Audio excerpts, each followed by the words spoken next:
coming at you with another edition of Conversation Collage. Hi there, Ken Joannesen here with you. Thank you for tuning in. I know that's an old way of saying it, but thanks for downloading, for logging on, or however you listen to these things on your iPhone, laptop, computer, or whatever you use to hear these podcasts. We're thankful that you're with us. We come to you from Wenatchee, Washington, the apple capital of the world, the buckle of the power belt of the great Northwest, where summer is now over. As we produce this, we are in the middle of some very unstable weather, and I do not rule out the chance that you'll be hearing some thunderclaps at some point here, because we have been in the middle of a number of storms over the last few days. And as a matter of fact, a couple of hours ago, we got a massive gully washer around here. And we are right now under a flash flood watch as we record this. So you might hear some weather-related noises. It seems like the gods upstairs they're angry at us or something like that. Anyway, I think we've got a good show for you. If you are a veteran or if you know of a veteran, you're going to want to listen later on. We're going to talk about veterans and traumatic brain injury and what is being done in that field. But we're going to start off with back to school. We talked about school earlier and how fall is coming and back to school is here with September and everything. And as kids kick off another school year, consider, won't you, the importance of school buses in how those kids get to class. Now, I never took a school bus. I was always within walking distance of all my schools when I was growing up. Matter of fact, I live directly across the street from my high school, so it was a quick escape. Anyway, a recent study released by Georgia State University linked lower emission bus exhaust to improved academic performance.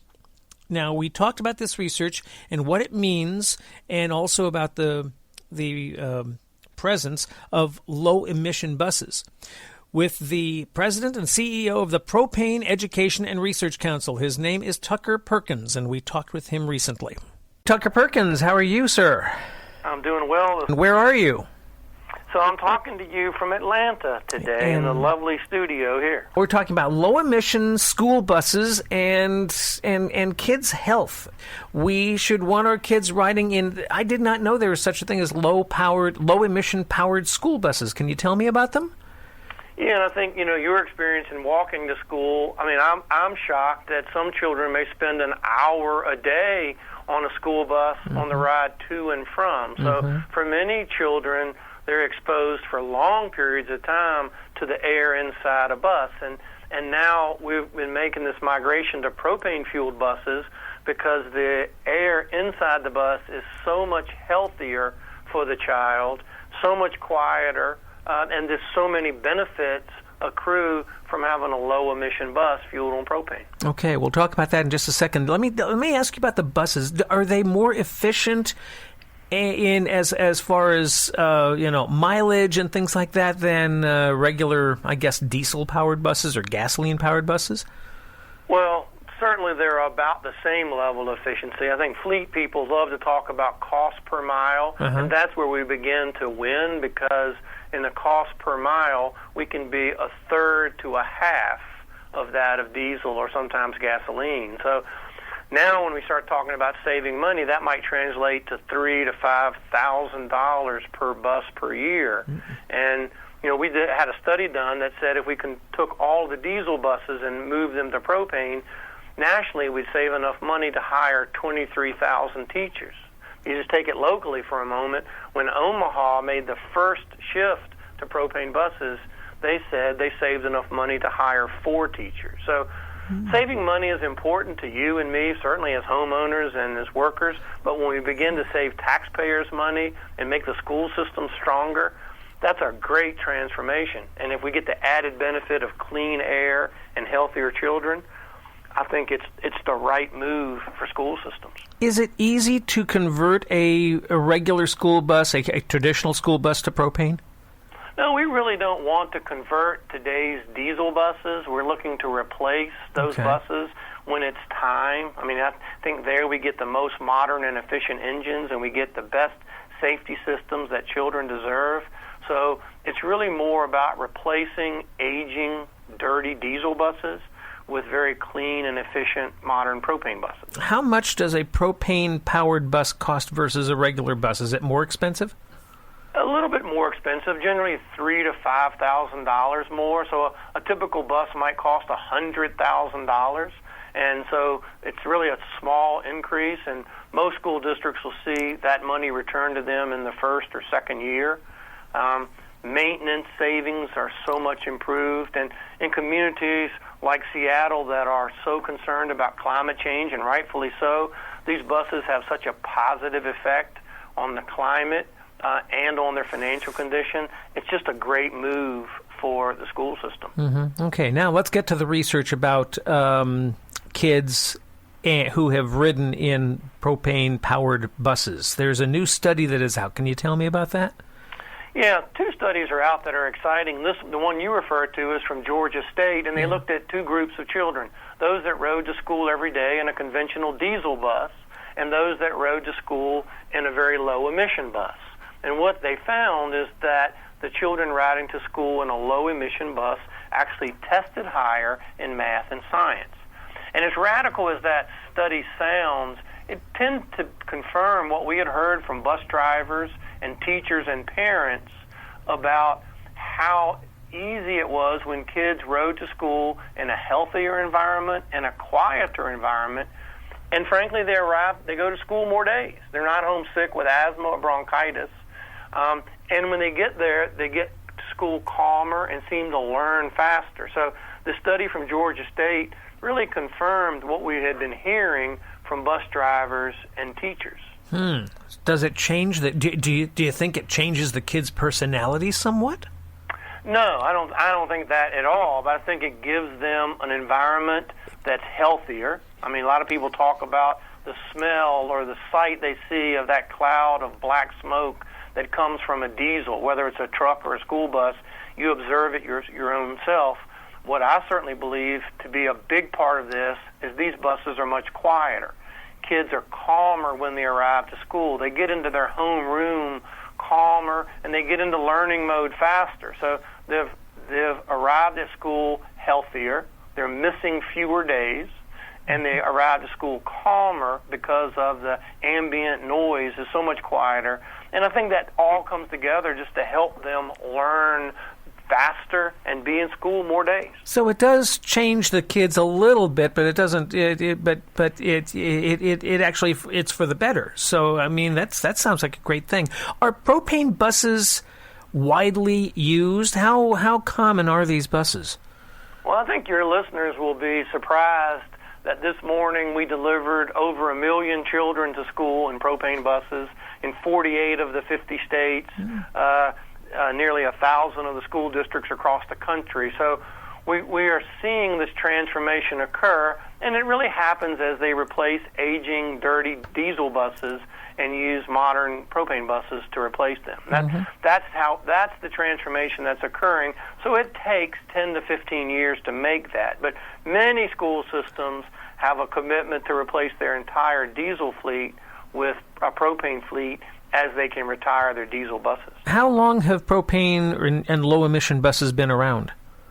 Well, we celebrated our 11th anniversary this year, so about 11 years has really been a key, component of student transportation. And we just continue to see the benefits accrue. I mean, the study from Georgia State helps us now talk about the impact on children. We've seen the impact on children's health. We've seen the impact on the money savings from the school systems. So it's a classic win-win for the communities and the schools. I'm coming up on time here, but where else are we seeing propane that we didn't see it before? Well, we're seeing it a lot now in anywhere that climate change is really front and center. So we see it in some power generation. We see it in a lot of other pickup and delivery operations. That package delivery to your door very well may be in a propane vehicle. Water delivery, all those local trucks, we're seeing it. Anywhere that diesel or gasoline has been used, we're beginning to see propane considered as an alternative because it's cleaner and it's cheaper. There we go. I know I'm coming up on time. I have to let you go, but where do we find out more about all of this? We created a website for parents. That website is betterourbuses.com. It really helps parents engage. And if people want to learn more about how propane can be a part of the national energy portfolio, we recommend propane.com. Propane.com and betterourbuses.com, correct? Yes, thank you very much. Tucker Perkins with the Propane Education Research Council. I thank you. Good to talk about propane and propane accessories to go all Hank Hill on you there. So, thank you very much. Mr. Perkins, thank you. Best to you in Atlanta. Thank you.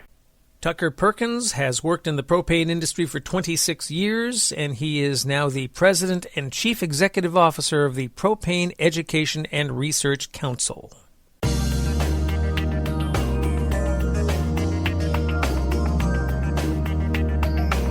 Conversation Collage, available on all your podcast platforms, be it Spreaker, iTunes, TuneIn, you name it, we're there. So however you get us, just get us, okay? And don't forget our Instagram page and also our Facebook page.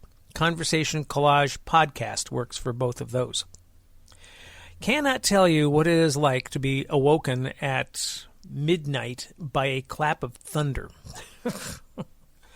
It happened to me a few nights ago as we got a huge thunderstorm that hit western Washington, and then it moved over to eastern Washington.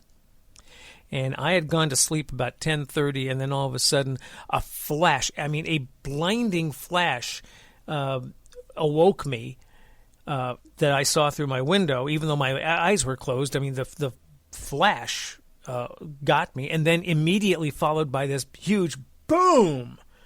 And I jumped out of bed virtually, looked at the clock, said, 12:01, the storm is coming. So I raced downstairs, opened up the curtains, and watched God's light show for about half an hour. And the rain and the wind and the thunder that went with it. It was just amazing to watch. I hadn't seen... Now, usually we get about one good thunderstorm a year around here. But we haven't had one, really. We had one back in July. But we didn't really get as good a one as we got that Saturday night. It was really something. And not only that... talk to, if you have any folks in Seattle, in the Seattle area or Western Washington, ask them about that thunderstorm that they got, because it was really something. It's amazing to watch the fury of whoever upstairs is putting this together. It's surely it's awe-inspiring. On we go. September is National TBI Month. TBI standing for Traumatic Brain Injury. And it's a good time to understand the common causes and symptoms of TBI. The Centers for Disease Control and Prevention define a traumatic brain injury as a disruption to the normal function of the brain, quote unquote. But veterans and service members may have additional factors that contribute to this, such like exposures to a blast from either combat or from training. And we talked about TBI, veterans, and what they need to know. And we talked about this with Dr. Stuart Hoffman, who's the Program Manager for Brain Health and Injury Portfolio in the Rehabilitation Research and Development Service at the Department of Veterans Affairs. Dr. Hoffman, hello. Hello. And where are you today, sir? I'm in Washington, D.C. Home of the Veterans Administration, of course. Let's get right into it. Traumatic brain injury, TBI. It sounds self-explanatory. Is it? In many ways, yes. In many ways, it's much more complicated than that. How so? You can have different causes. You can have different severities, and you really get down to it. No two brain injuries are ever exactly alike. How do you diagnose a TBI? It depends on the situation. It could be diagnosed acutely. There are measures and screens that trained personnel use to diagnose a concussion or even more severe brain injury.